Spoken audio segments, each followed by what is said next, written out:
Hello, welcome to me, where we motivate, engage, and educate. This is a YouTube channel for people like you and I from our communities, where we talk about topics that impact on us as people, us as for our children, in terms of our careers, our work, our well-being, things that can help us be who we need to be. Today I want to talk about a topic that I think people tend to shy away from, because when you talk about parenting, parenting is looked at in, it can be negative and it can also be positive. It depends on how you see it. Some people want parenting skills because they want to be better parents. Some people associate parenting with social services because they think it's it's a child protection issue or a safeguarding issue, and they want to, and then you feel that they're imposing on you, you're judged, or you don't know how to take care of your children. That's the first defense that is put up, that why must I go for that session? Because it means that I'm not going to be. Are you trying to tell me that I don't know what is right for my son? Are you trying to tell me that I don't know what's right for my children? That's the first barrier or the wall that gets put up. But you know what? I'm not talking about all that. There are different aspects to parenting. I'm not going into all that thing, yeah. But I want to talk about how it impacts on us, and in a fun way, maybe just make you laugh a bit, because we have to be sincere and be truthful, because it happens to every one of us, especially when we come, we've been brought up in a particular way. And we say, I'm not going to be doing that. But that's the way we were brought up. And the way you are brought up, no matter what you say, it will impact on your children in one way or the other. It takes learning. It takes openness. It takes, exploration. It takes, being in a place whereby you can learn about what's going on. So that, because the key thing is that you want the best for that child. You want the best for that daughter and that son of yours. But because we are now in another place, we've migrated, we've come from where we were before, we've come to another place. Things have to change in such a way, because if we don't do it that way, or we don't look at things properly, our children will not be happy. Our children will not be happy. Hopefully I've been talking to young people. I do a lot of work with young people as well, and we're looking at things that impact on them, and they're quite open, and sometimes it can be funny, but it's good to hear what they say at times, because it helps you see you for who you are, and maybe humble us a bit to do things better as parents, as dads, as moms. What the first pointer I have here today is ambiguity in language. It's so funny, because I know they make fun of us a lot with our accents and everything, but that's not the key. The key is sometimes our language is not clear enough for their understanding, and we say things we say things that we don't mean, or we mean things that we don't say, and it confuses our children a lot, more than you can think. A typical example, is that we could tell a child, and I know many of us have gone through it, because our children know black and white, especially when they're young, from the ages of 1, 2, 3. When you start telling them things, and they don't understand the cultural implications of your talking to them, or your parenting them, or you're bringing them up. And so when you come to a child and you say, I need you to do this for me, you need to be very, very clear that this is what I want you to do. This is how I want you to do it. This is why I want you to do it. We can't assume in our heads that they will understand. You might tell a child, go and get me a glass of water. And the child is bringing the water, and she's waiting, and you say, oh, but mom, here's the water. Where do you want me to put it? But because of you, be honest now, because of you, maybe something has upset you, or you think the child should know. The child should know, and then you just say, put it on my head. That child obviously will say, mommy said I should put the water on her head. That child will want to put that water on your head. That child would want to do that. And that would upset you even more because you think the child should know better. Or so ambiguity in language is quite key because we do it a lot unconsciously.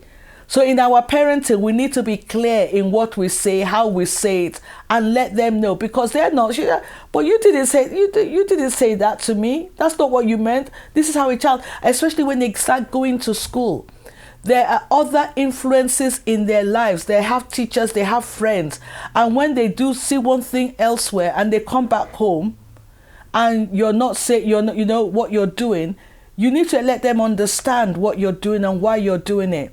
You need to be proud of who you are. Don't forget that.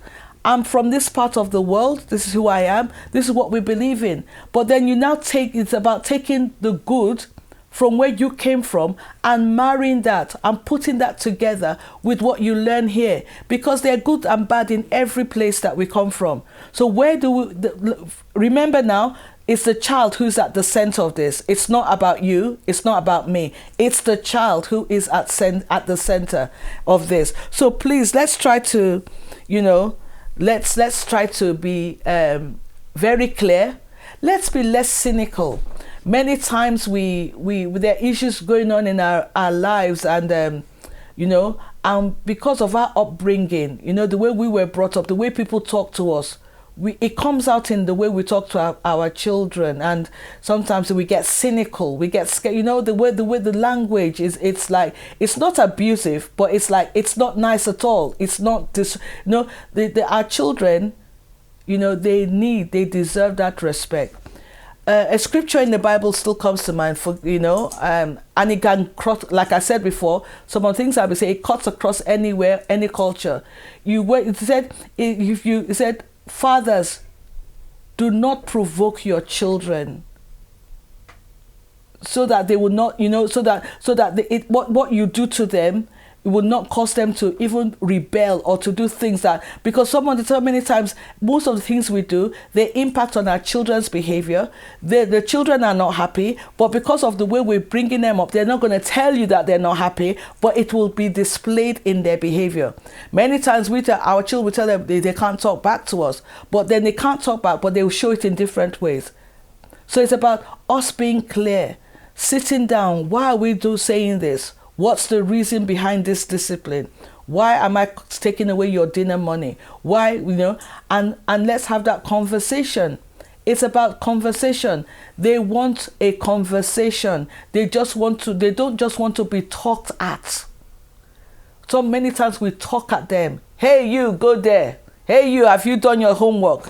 Hey, you, what are you doing there? Hey, you, and so what do you want me to do about that? It's the way, because of, we need to change the way we talk. We need to think about the way we talk so that we are clear to them. They are brought up in a different environment now. We can't say because we're from Africa, though that's the way my parents did it.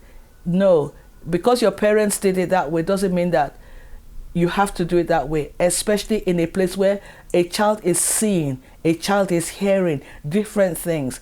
The love we show, it doesn't mean you don't love them, don't get me wrong, but they don't know you love them. They want to see how you show that love to them. Okay? Another point I want to raise again is, it links into that first point about ambiguity in language. It's about our role modeling. I'm going back to our culture. I'm going back to how we grew up. Many of us grew up with the fact that it doesn't matter whether that parent is right or wrong, the parent is the parent. And because of that, you tell the child to do something, you expect that thing to be done. And because that thing is expected to be done, that child is saying, but you're not doing it. But you told me to do this and you're not doing that. You told me to do that and you're not doing that. Why, mommy? Why, daddy?